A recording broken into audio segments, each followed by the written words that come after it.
ሰላም ሰላም ይሁንላችሁ ውድና የተከበራችሁ ቤተሰቦቼ እንዴት ዋላችሁ? ደህና ናችሁ ወይ? እኔ ደህና ነኝ፣ ፈጣሪ ይመስገን። ዛሬ ያደረሰን ሁሉም ነገር ጠብቆ አሳልፎ እስከዚህ ሰዓት ያደረሰን እግዚአብሔር ፈጣሪ የተመሰገነ ይሁን። ዛሬ ይዤ የመጣሁት የከፋኝ ነገር አለ። እሱን ነገር ሊበላችሁ ነውና አንዳንድ ጊዜ ስትጠብቁት የማይገኝ ሲሆን በጣም የሚከፋቸው እና በጣም ነው የሚያሳዝነው።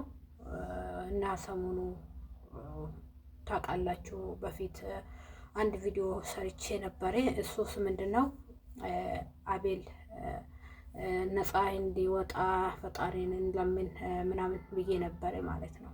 ምክንያቱ አቤል ወይ ደግሞ የነበልባል ዩቱብ ባለቤት ማለት ነው። እና ከሱ ቀጥሎ ብዙ ነገር ተሰርቷል፣ ብዙ ነገር ተደርጓል። እውነትም ይሄ ኢትዮጵያ ውስጥ ነው እየተደረገ ያለ ወይ ብላችሁ ስታስቡት በጣም የሚከብድ ነገር ነው። እውነትም አይመስልም ማለት ነው። አንዳንድ ጊዜ እውነትም አይመስል እውነት አለና ውሸት ብላችሁ የምታስቡት እውነተኛ ማለት ነው። እና በጣም ነው የሚከብደው። እኔ ራሴ በቃ በጣም ነው ያሳዘነኝ ማለት ነው። ምክንያቱ ከሱ ጋር የሚሰሩት አይታችኋል።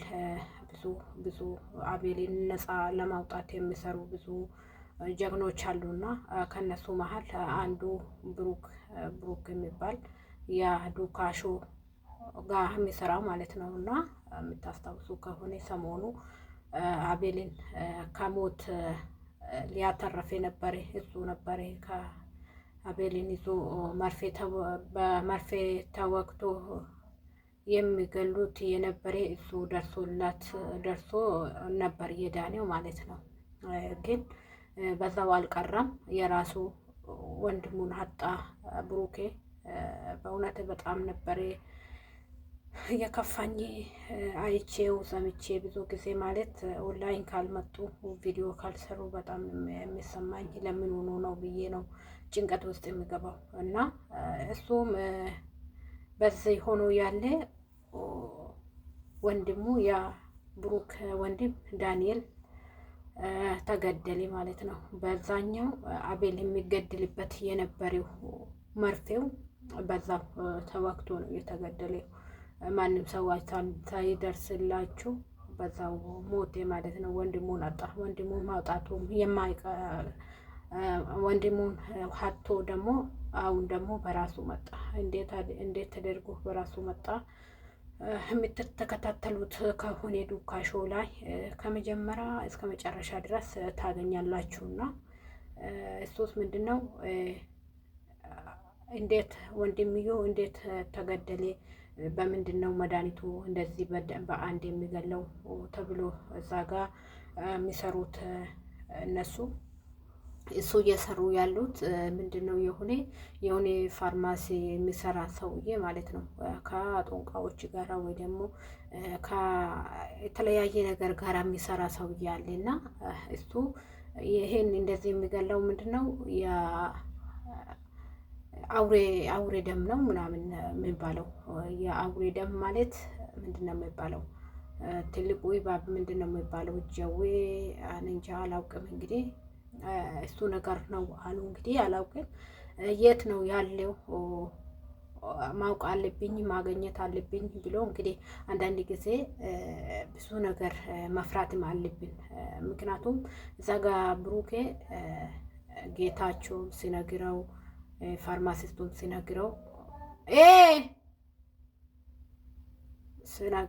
አልሰማ ብሎ ነው አልሰማ እጅ ማየት አለብኝ ብሎ ነው የሄደውና ሄዶ ሲገባ አውሬሃን ነከሰባት ማለት ነው። ተነከሰ፣ በአውሬው ተነከሰ እጁ።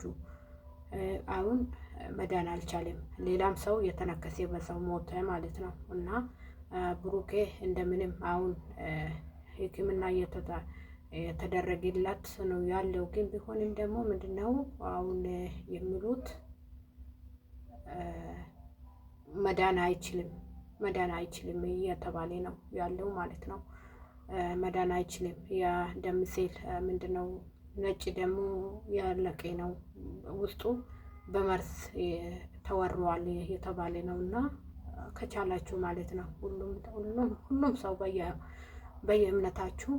በየእምነታችሁ እንደው የንጹህ ሰው ደም ጸልዩላችሁ ማለት ነው። ምክንያቱም እዛ ጋር የራሳቸው ቤተሰብ ራሱ 2 ልጆች ማለት በጣም ከባድ ነው። ለሰው እናድናለን ብሎ ራሳቸውን አጥቶ ሲቀሩ ጥሩ አይደለም እና ባካችሁ ከቻላችሁ ጸሎት አርጉ። ሁሉም ሰው በየእምነቱ ጸሎት አርጉላችሁ።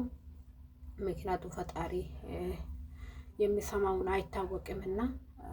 ሌላ ደግሞ በዛው መልእክት ያለኝ እና ልዑልም እና ነበልባል ይሁኑ ብሩኬም ፈጣሪ ሁሉም ነገር ይችላል፣ ሁሉም ነገር ማድረግ ይችላል።